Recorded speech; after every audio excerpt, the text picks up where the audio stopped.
One campaign source says that the results app that they were using, this was a new app that they were supposed to be reporting each result from each precinct location around the state, has not been working. The phone backup system that they had in place, according to one source, is a disaster.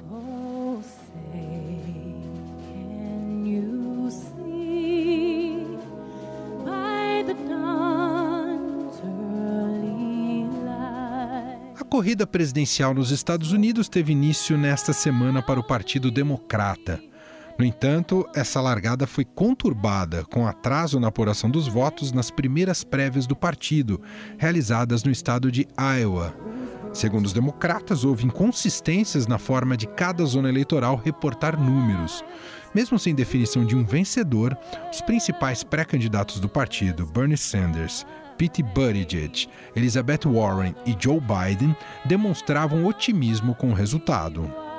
So listen, it is too close to call. The Iowa Democratic Party is working to get this results, get them straight. And when those results are announced, I have a good feeling we're going to be doing very, very well here in Iowa. So we don't know all the results, but we know by the time it's all said and done, Iowa, you have shocked the nation. Iowa, onde vive só 1% dos americanos, é o primeiro estado a indicar sua preferência para o candidato democrata. O voto dos eleitores nas prévias define a quantidade de delegados a que cada candidato terá direito na Convenção Nacional da Legenda. O nome que obtiver a maioria simples entre os 3.979 delegados do partido na reunião da sigla é o nomeado. Em Iowa, estavam em jogo 41 cadeiras de delegado partidário. Na apuração parcial divulgada até a noite de ontem, terça-feira, Pete Buttigieg largou na frente com 26,9% dos votos, seguido de Bernie Sanders com 25,1%. A senadora Elizabeth Warren ficou em terceiro lugar e o ex-vice-presidente Joe Biden em quarto. As próximas 3 disputas das prévias do partido acontecem em New Hampshire, Nevada e Carolina do Sul. Afinal, qual é a explicação para a confusão em Iowa? Qual a importância dos resultados no estado para a eleição nacional? O que aconteceu terá reflexos nas próximas disputas? Quem explica essa história é a correspondente do Estadão nos Estados Unidos, que acompanha as prévias democratas, Beatriz Bula. Olá, Bia, tudo bem? Oi, Emanuel, tudo bem e por aí? Tudo bem. Bom, passada esses primeiros resultados prévios ainda da eleição, né, neste momento que a gente está gravando aqui para o podcast Estadão Notícias, né, com 62% dos resultados divulgados. Olhando para essa fotografia, Bia, digamos que é o mundo dos sonhos e tudo que ocorreu até agora é o mundo dos sonhos para Donald Trump. Se a eleição fosse amanhã, o Trump estava mais do que reeleito, é isso, Bia?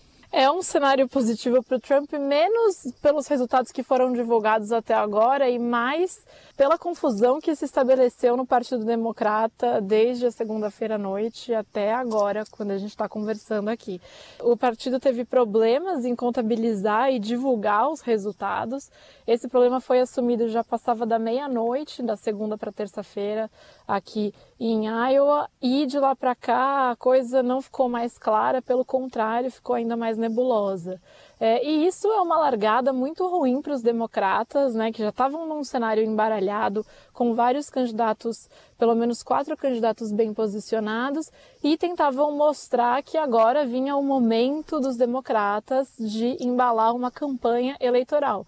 Mas eles dão esse start, essa largada, dessa forma totalmente confusa e mergulham numa crise interna. Enquanto isso, o Trump está faturando do lado de lá. A campanha dele já criticou os democratas por essa confusão que aconteceu em Iowa, né? Então, o coordenador de campanha dele fala: se os democratas não conseguem nem organizar um caucus, que é esse sistema de prévias de Iowa, como é que eles querem gerir um governo? E o Trump vai surfar em cima dessa onda, certamente. Enquanto isso, os democratas têm que tocar o barco, tocar a campanha, porque semana que vem tem prévias de novo. Ô Bia, e claro, ficou todo mundo aqui no Brasil tentando entender quem é esse cidadão que está liderando até agora as prévias, o Pete Buttigieg. O que você pode dizer para a gente dele? É uma novidade nesse cenário mesmo, também aí para os Estados Unidos ou só para a gente? O Pete Buttigieg, ele era prefeito de uma cidade, que é uma cidade pequena, no estado de Indiana, a cidade de South Bend. Então, ele não tem uma representação nacional, uma representatividade nacional, não teve um cargo no Congresso lá em Washington, né, no Capitólio, como é o caso dos senadores Bernie Sanders e Elizabeth Warren, não foi vice-presidente da República, como é o caso do Joe Biden. Ele não é conhecido nacionalmente, mas ele começou a ganhar atração no final do ano passado, quando ele pontuou muito bem nas pesquisas eleitorais justamente de Iowa. Ele estava aparecendo no primeiro lugar, mas nos últimos meses a campanha dele perdeu um pouco de força, e aí ele voltou a ficar ali em segundo lugar, mas depois de dois candidatos que estavam empatados, que era o Joe Biden e o Bernie Sanders. Então, em tese, um terceiro, digamos assim, os dois disputariam pelo primeiro lugar, o Biden e o Sanders, e o Pete Buttigieg vinha logo depois. E agora, com esses 62% das urnas apuradas, o que a gente vê é essa margem aí um pouquinho mais favorável para o Pete, mas vale lembrar que tudo pode mudar quando o resultado final estiver computado, né? Ainda está longe de chegar num momento que esse resultado ele é conclusivo, mas ele também está, de certa forma, empatado com o Sanders, porque apesar dele estar um pouquinho na frente do Bernie Sanders em porcentagem em números absolutos, pela quantidade de votos ali recebidos, cada um dos dois teria direito ao mesmo número de delegados na convenção do partido. Então, para explicar um pouquinho, as prévias definem, na verdade, quantos delegados cada candidato vai ter nessa convenção partidária. E aí, esses delegados, eles votam em julho, né, na convenção, para confirmar o nome que vai ser nomeado candidato para disputar a presidência da República, no caso desse ano de 2020, para disputar contra o presidente Donald Trump. Então, se resumisse a isso que a gente sabe até agora, Pete e Bernie Sanders estariam com o mesmo número de delegados no estado de Iowa.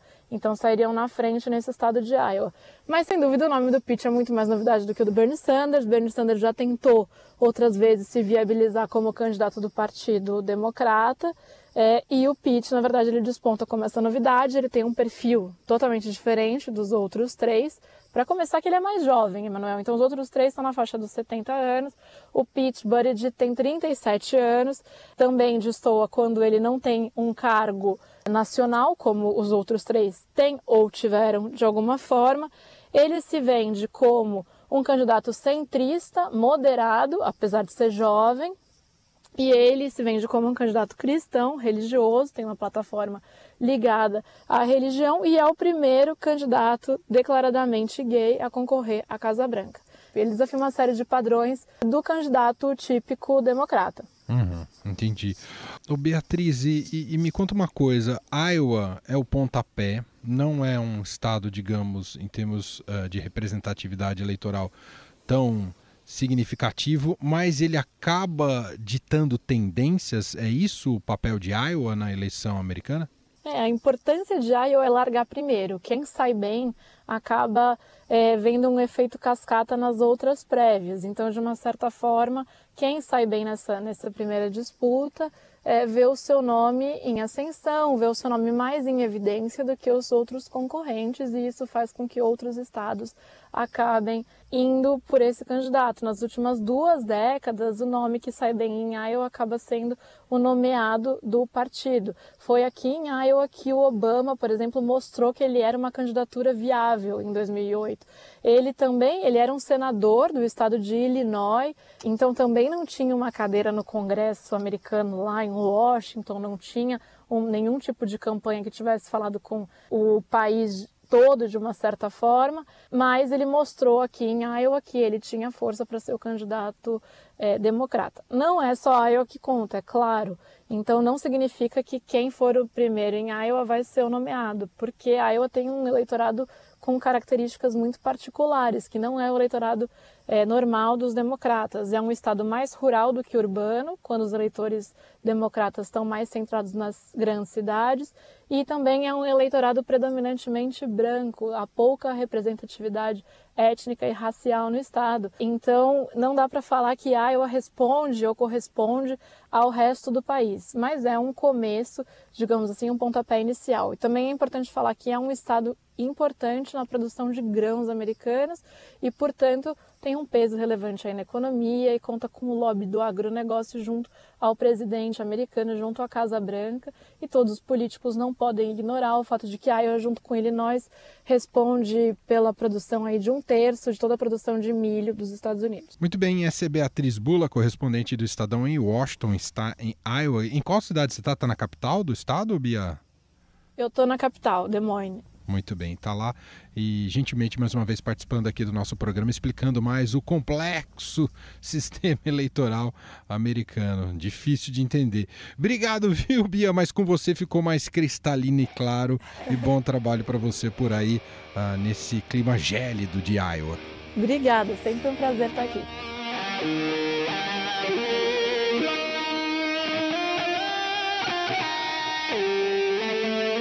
Quem se aproveitou da atrapalhada democrata foi o presidente Donald Trump.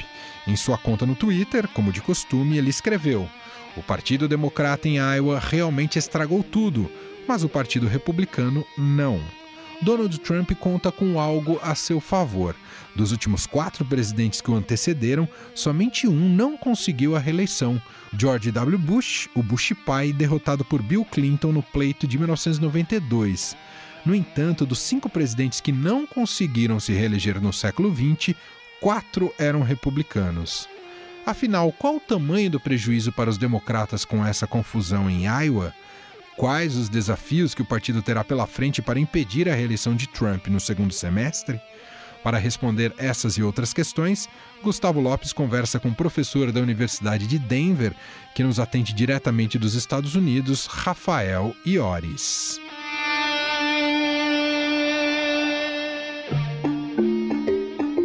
Tudo bem, professor? Como vai? Tudo bem, Gustavo. Como vai? Prazer falar com vocês. O prazer é todo nosso. O presidente, Donald Trump, já até usou o seu Twitter, como é de costume, para tirar um sarro dos democratas, falando se eles não conseguem fazer nenhumas prévias, como é que eles vão governar o país. Deram uma munição a mais para o Trump, professor? Claro, o Trump, na verdade, não precisa muito que dê munição para ele, porque ele atira de qualquer maneira. Mas, sem dúvida, eu até fiz uma postagem disso aqui nas redes sociais dizendo isso, quer dizer, como é que o Partido Democrata espera ganhar do Trump, que tem um partido muito mais unificado do que a situação atual dos democratas, é um partido que está saindo para a reeleição, que tende a favorecer o candidato também. O Trump, evidentemente, é um candidato muito forte, se não consegue nem administrar uma seleção de um estado pequeno, O estado de Iowa tem uma população de 3 milhões de pessoas, quer dizer, é um bairro aí da cidade de São Paulo, e não conseguiu administrar isso. Então, claro que isso dá munição para o Trump extra, e também, de novo, tira, digamos assim, o ânimo, das bases desses candidatos democratas que estavam buscando muito esse tempo e essa motivação extra para os seus eleitores. Agora, esse é só um dos desafios que os democratas vão ter que enfrentar para essas eleições. Queria perguntar para o senhor quais os outros grandes desafios que o candidato democrata terá pela frente para poder enfrentar Donald Trump. Bom, são vários, De novo, como eu disse, existe uma tradição muito forte, nos Estados Unidos do candidato à reeleição ganhar. Os americanos têm quase que um aspecto da sua cultura política, essa noção de que um presidente dura 8 anos, Então, por aí já é um desafio grande. Por outro lado, um enorme desafio, eu acho, é que a base republicana está muito mais unida e motivada para a reeleição, do Trump, do que a base democrata, onde agora, no finalzinho, nas últimas semanas, começou a haver uma briga interna. Claro que vai ter uma disputa entre os candidatos nas primárias, mas realmente está ficando um pouco mais de baixo nível algumas críticas que um estão colocando para os outros. Eu acho que isso enfraquece muito. Você tem uma diversidade grande de candidatos dentro do partido, uns muito mais conservadores, outros muito mais, que eles chamam aqui de progressistas, que seriam a esquerda do partido, e qualquer um que acabe saindo como escolhido vai ser muito difícil unificar outra ala do partido. Eu acho que isso é uma outra dificuldade muito grande. A base do Trump, que é muito consistente com a base evangélica da sociedade conservadora, da sociedade norte-americana, também está muito aguerrida para a campanha, para apoiar o Trump. A economia, nos últimos anos tem estado bem, isso claro que tende a favorecer um candidato à reeleição. Então, na verdade, é uma eleição que vai ser muito acirrada, muito disputada, eu imagino, onde vão ter muito poucos votos para serem disputados entre os partidos. A esperança dos democratas é que alguns eleitores do Trump desistam da reeleição do Trump por diferentes razões, cansaram do Trump, ou acham que o que ele fez, por exemplo, alguns assuntos ligados aí à questão do impeachment, né, são inaceitáveis e, portanto, estariam buscando um outro candidato. Mas isso a gente está falando de, bom, ninguém sabe ao certo, mas quer dizer, 2 a 4 a 6% do eleitorado.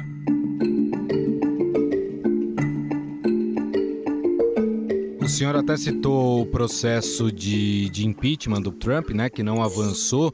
De alguma forma, pelo que o senhor sente aí, manchou a imagem do Trump ou simplesmente o americano esqueceu ou não deu bola para esse processo de impeachment? Bom, essa é uma pergunta chave, né, para poder fazer esses prognósticos da eleição. Eu acho que a esperança dos democratas era que fizesse realmente essa mancha na imagem do Trump, né, e especialmente alguns setores do eleitorado em alguns estados chaves. De novo, na eleição aqui ela não é uma eleição que baseada no voto popular, mas é uma eleição definida pelos delegados do colégio eleitoral. Então você tem que ganhar em estados onde há de fato uma disputa, porque a população tende a votar ou democrata ou republicano em diferentes eleições. Então você disputa mais ou menos nesses estados chaves, que eles chamam aqui, que seriam Ohio, Flórida, né, principalmente. Nunca se sabe, de fato, quais estados estariam em disputa além desses aí, né? Muitas vezes alguns falam do Colorado, estão começando a falar do Arizona, Pensilvânia, né? Alguns estados que tinham uma trajetória recente na política americana de votar democrata, como Wisconsin, hoje em dia estão votando para o Partido Republicano. Então a gente está falando de uma disputa entre eleitores chaves. Enfim, em síntese, eu acho que não houve na base republicana, na base do eleitorado do Trump, esse objetivo democrata, ou seja, de manchar a imagem do Trump. You know, we're having probably the best years that we've ever had in the history of our country. And I just got impeached. Can you believe these people? I got impeached. Talvez até pelo contrário, talvez até possa ter tido um efeito colateral de que as pessoas acharem que isso é uma conspiração, é uma perseguição contra o Trump, que motive-os mais até para se engajarem na reeleição. Claro, isso é uma coisa que ninguém sabe, a eleição vai ter que demonstrar o efeito de concreto do que houve. Pode haver tido a perda de algum apoio em alguns setores, mas talvez também motive a base para se engajar ainda mais na reeleição. Até baseado nessa análise que o senhor fez, professor, pegando os pré-candidatos do Partido Democrata, tem algum que o senhor visualiza, ou até pelo que o senhor ouve aí, que teria um perfil melhor para disputar essa eleição contra o Trump?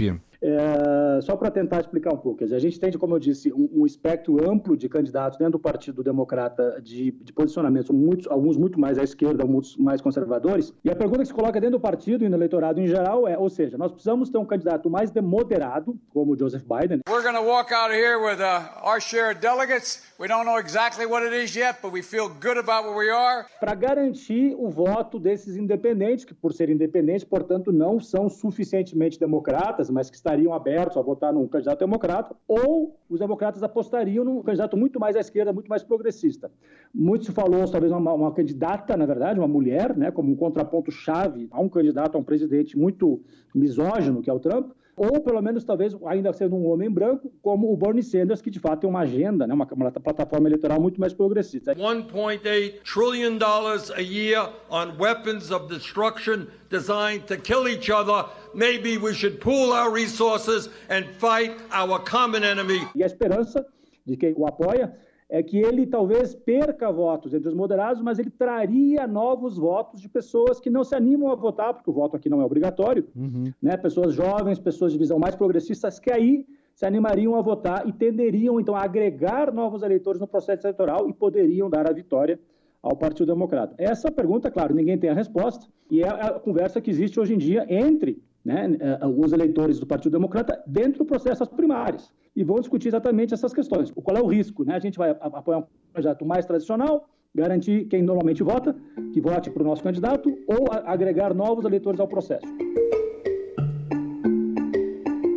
Agora, outra pergunta importante, professor, é o que a sociedade americana quer, o que ela espera de um candidato, o que dá para sentir aí nos Estados Unidos, hein, professor? Você tem um setor da sociedade amplo, que é mais ou menos o setor que está apoiando o Trump, que vem apoiando o Partido Republicano, que são pessoas que tendem a ser mais, né, brancas, ligadas a atividades econômicas mais tradicionais, que tem uma perspectiva da economia, uma perspectiva também social, cultural, né, mais conservadora, e que se sentem muito, digamos assim, confortáveis com a situação atual do país. Por outro lado, quer dizer, o país tem mudado nas últimas 2 décadas, 3 décadas, se integrado à economia, trazido a economia global, se globalizado, né? Então você tem muitas pessoas, imigrantes, né? Se diz aqui que o voto do imigrante pode ser um voto decisivo nas próximas eleições, mas isso ainda é um processo que está se desenrolando. Só para complementar, mas também não é só uma disputa cultural. Eu acho porque também, quer dizer, por um lado, a economia indo bem, tende a favorecer o candidato à reeleição, no caso do Trump, mas há problemas sérios de uma tendência nas últimas 2, 3 décadas também de concentração acentuada da renda, né, um achatamento da classe média, um aumento do custo de vida, especialmente ligado a questões, por exemplo, da saúde e do ensino superior. Nesse sentido, quer dizer, dentro das disputas de visão de sociedade, você vai ter uma disputa de quem a gente acha que vai poder melhorar essas questões prementes, né, de orçamento doméstico das famílias norte-americanas. Agora, claro, essa resposta é o que se espera, que uma eleição que também se espera seja confiável, né, que não hajam problemas, vai se colocar. Esse debate vai se colocar nos próximos meses. Bom, nós conversamos com o professor da Universidade de Denver, Rafael Iores. Professor, mais uma vez, muito obrigado pela sua atenção. Um grande abraço. Eu que agradeço, um prazer, e vamos ver como é que essa campanha se encaminha. Estou à disposição para continuar a conversa. Obrigado.